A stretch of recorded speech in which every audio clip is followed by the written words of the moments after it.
Dans un bureau high-tech vibrant d'ambition, une stagiaire fit accidentellement tomber son café sur le bureau de son supérieur. Le silence tomba, il esquissa un sourire moqueur, saisit la tasse et sans un mot, versa le reste du café sur sa tête. « Peut-être que la prochaine fois, tu apprendras ta place », ricana-t-il pendant que toute l'équipe éclatait de rire. Les caméras de surveillance captèrent tout. Mais ce qu'aucun d'eux ne savait, c'est que la stagiaire qu'il venait d'humilier n'était pas une simple apprentie. C'était la fille du PDG, envoyée incognito pour démasquer la corruption. Et le lendemain matin, ils seraient tous licenciés. La tour de verre d'Ariane Technologies brillait sous le soleil. Chaque étage vibrait d'une ambition froide et méthodique. Les employés avançaient comme des rouages, polis, précis, obéissants. Mais derrière ces sourires parfaits, régnait la peur. Au centre de cet univers, Marcus Dyer, vice-président des opérations, bruyant, arrogant, intouchable. Son département vivait sous la terreur. Personne n'osait le contredire. Ni les ressources humaines, ni le service juridique, ni même le PDG, rarement présent à cet étage. Ce jour-là, une nouvelle stagiaire rejoignit l'équipe, Elena Morris. Silencieuse, observatrice, vêtue sobrement, aucune trace d'elle sur LinkedIn, aucune recommandation identifiable. Marcus ne lui accorda qu'un regard dédaigneux. « Encore une remplaçante », marmonna-t-il. Ce qu'il ignorait, c'est qu'Elena Morris était en réalité Elena Carter, la fille de Richard Carter, le fondateur et PDG de l'entreprise. Elle était là pour une raison, voir comment Marcus dirigeait réellement son équipe. En quelques jours, elle vit tout. Les humiliations, les brimades, les moqueries chuchotées derrière les portes. Marcus ridiculisait les employés en réunion, s'appropriait leur travail, favorisait les flatteurs. Quand un employé âgé demanda un congé maladie, Marcus lança « Tu peux te reposer chez toi définitivement si tu veux ». Elena ne réagit pas. Elle nota, enregistra, observa. Puis vint le vendredi matin, réunion générale. « On doit parler de ce désastre du dernier trimestre », hurla Marcus. Apparemment, quelqu'un s'est cru plus malin que moi et a corrigé les rapports d'analyse. Il lança un dossier sur la table. Sur la première page, 2 initiales, EM. « C'est qui, EM » tonna-t-il. « C'est moi, monsieur », répondit Elena calmement. « J'ai trouvé quelques erreurs de données. Toi, une stagiaire? Tu ne trouves pas d'erreur, tu en fais ?» Quelques regards se détournèrent, mal à l'aise. Marcus saisit la tasse à moitié pleine sur son bureau. « La prochaine fois que tu voudras jouer à la génie, ne perds pas mon temps. » Et d'un geste sec, il renversa le café sur sa tête.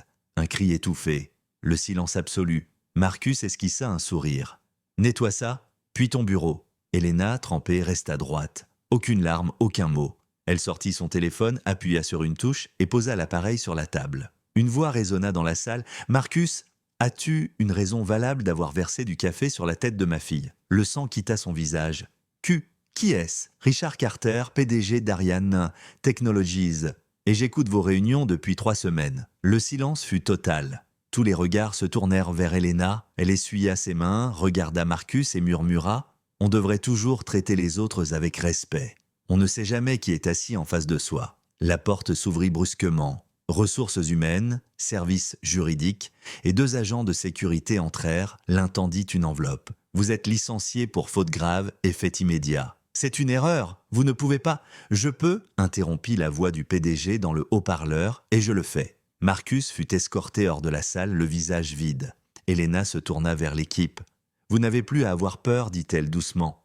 On fait le ménage à partir d'aujourd'hui. » Les larmes, les murmures, le soulagement se mêlèrent dans la pièce. « Je croyais que c'était juste une stagiaire, » souffla quelqu'un. « Je l'étais, répondit Elena, jusqu'à ce que vous me montriez ce que ce service est devenu. » Elle écrivit 2 mots sur le tableau blanc. Intégrité retrouvée. À partir de maintenant, les promotions viendront du talent, pas de la peur. Les voix seront entendues, pas étouffées. Si vous ne pouvez pas diriger avec respect, alors vous ne dirigerez pas du tout.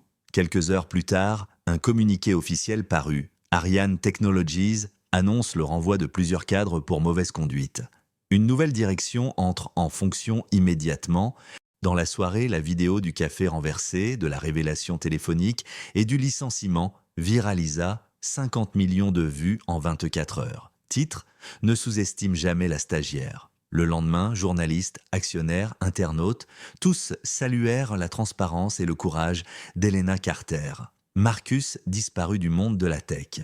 Les employés retrouvèrent enfin la voix qu'on leur avait volée. Quelques semaines plus tard, Elena prit place à côté de son père sur une estrade. Désormais présidente d'Ariane Technologies, elle déclara devant la presse « Je ne suis pas allée sous couverture pour punir. Je voulais comprendre ce que la peur fait aux gens bons. J'ai vu le talent étouffé par l'arrogance, ça s'arrête maintenant. Le respect n'est pas un privilège, c'est une politique. » Les applaudissements éclatèrent, sincères. Le lendemain, un titre fit le tour du monde. La fille du PDG infiltre l'entreprise et sauve l'empire que son père avait bâti. Et en dessous, une citation qu'on n'oublierait jamais. Le pouvoir ne vaut rien s'il ne protège pas ceux qui sont en dessous. Si toi aussi on t'a sous-estimé, souviens-toi. Le silence n'est pas faiblesse, c'est stratégie. Quand l'arrogance rit, la dignité attend son heure. Aime cette histoire, partage-la. Abonne-toi à Histoires qui guérissent et montre au monde que le respect n'est pas facultatif, c'est le fondement même du pouvoir.